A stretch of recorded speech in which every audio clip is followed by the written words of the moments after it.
Hello everyone. तो आज हम पढ़ने वाले crop production and the management.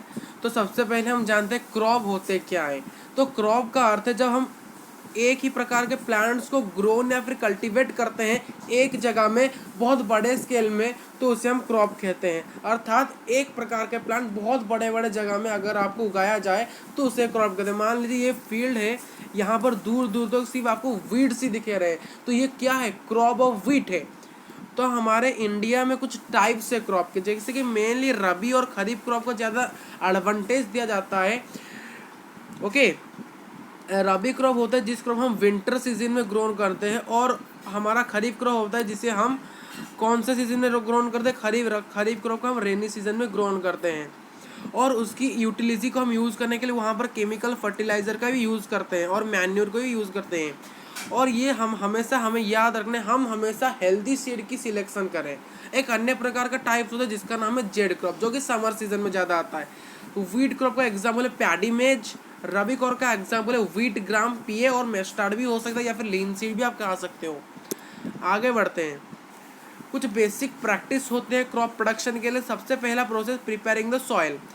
हमको सबसे पहले सॉइल को प्रिपेयर करना पड़ता है। हम एक प्रोसेस यूज़ करते हैं जिस प्रोसेस का नाम है लॉसनिंग एंड टर्निंग ऑफ सॉइल, और उस प्रोसेस को हम कहते हैं टीलिंग एंड प्लोइंग। मतलब टील करना है उसको, पहले उसके प्लॉग के द्वारा उसको खोदना है, वहाँ पर सीड्स उगाना है। पहले हमको सॉइल को प्रिपेयर करना पड़ेगा। हम किसी युद्ध में जाने से पहले प्रिपेयर करते हैं, तो उसी प्रकार हमको सॉइल को पहले प्रिपेयर करना पड़ेगा एक प्रोसेस के द्वारा, जिस प्रोसेस का नाम है टीलिंग एंड प्लोइंग। फिर दूसरा प्रोसेस है शोइंग।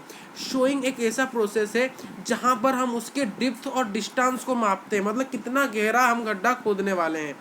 और यहाँ पर हमको गुड वेराइटी ऑफ सीड को यूज़ करना चाहिए, मीन्स हेल्दी सीड्स। और हम शोइंग को सीड ड्रिल एक मशीन है, फार्मरी मशीन, उससे डन करते हैं। फिर यहाँ पर हम क्या करते हैं? Adding manures and fertilisers. हम सॉइल की फर्टिलिटी बढ़ाने के लिए हम मैन्यूर को और फर्टिलाइज़र को यूज़ करते हैं। फर्टिलाइज़र एक इनऑर्गेनिक कंपाउंड है जिसे बहुत सारे न्यूट्रिएंट्स वहाँ पर होते हैं, नाइट्रोजन, पोटाशियम, फास्फोरस, और जो कि फैक्टर्स में बनाया जाता है। Example ammonium sulphate, potash, urea, ये कुछ एग्जाम्पल्स है हमारे फर्टिलाइजर के। फिर मैन्यूर एक नेचुरल सब्सटेंस होता है जिसे cow dung, animal bones, dead leaves, dead Intex और वेजिटेबल वेजल से बनाया जाता है। वेजिटेबल्स वेस्ट से बनाया जाता है, और जो कि फील्ड में बनाए जाते हैं। कहाँ पर? मैदान में बनाए जाते हैं। फिर एक नेक्स्ट प्रोसेस होता है इरिगेशन। इरिगेशन यानी वाटर की सप्लाई करने वाला प्रोसेस। हम जहाँ पर प्रदान करते हैं पानी को, उसे हम इरिगेशन प्रोसेस कहते हैं। ट्रेडिशनल मेथड कुछ है इरिगेशन, जैसे कि मोट, चेन पंप, ढेकी, राहत। उसी प्रकार मॉडर्न के आजकल स्प्रिंकलर सिस्टम क्या नहीं होता है? स्प्रिंकलर सिस्टम है, एक जगह में हम एक स्प्रिंकलर लगा लेते हैं, वहाँ पर बहुत दूर दूर तक पानी सिर्फ फैलते रहते हैं। जैसे कि ये स्टेडियम में आपने ज़्यादातर देखा होगा। और ये कहाँ पर यूज़फुल है? ये उस जगह में यूज़फुल है जहाँ पर पानी बहुत कम है, मीन्स सफिशियंट है। ये डेजर्ट एरिया में काम में आ सकता है, क्योंकि हम अगर पानी को एक बाल्टी लेके एक जगह में डालें तो वो बहुत पानी वेस्ट होगा। उसी एक बाल्टी पानी को अगर हम स्प्रिंकलर कर दें वो बहुत दूर तक जाएगा।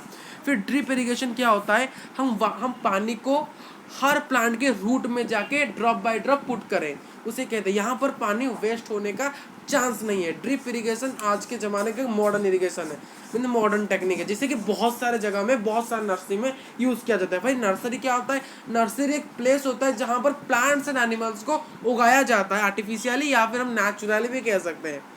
Production from weeds. वीड्स क्या होता है? वीड्स होता है, यहाँ पर हम क्या करते हैं?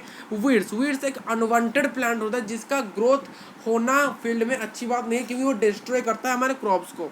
हम जब इन्हीं वीड्स को रिमूव करते हैं तो उसी प्रोसेस को वीडिसाइड्स कहा जाता है। वीडिसाइड्स के एग्जांपल्स होते हैं जैसे कि 2,4-D। एग्जांपल 2,4-D, वीड्स यानी अनवांटेड प्लांट्स।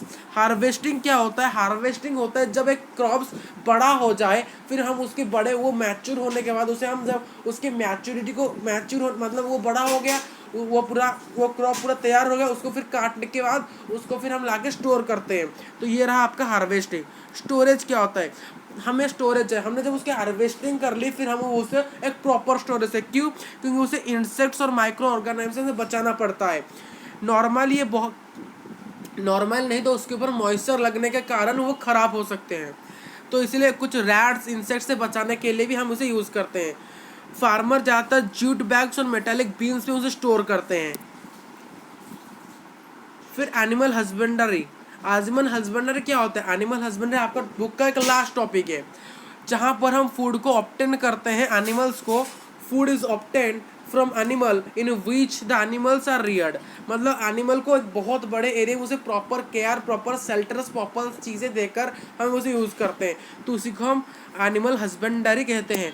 तो आपका चैप्टर यहाँ पर हम खत्म करते हैं। वीडियो अच्छा लगे तो वीडियो को लाइक, चैनल नया तो चैनल को सब्सक्राइब, और वीडियो जल्दी अपने थॉट्स को कमेंट करना, और चैनल को जल्दी से जल्दी सब्सक्राइब कर लेना।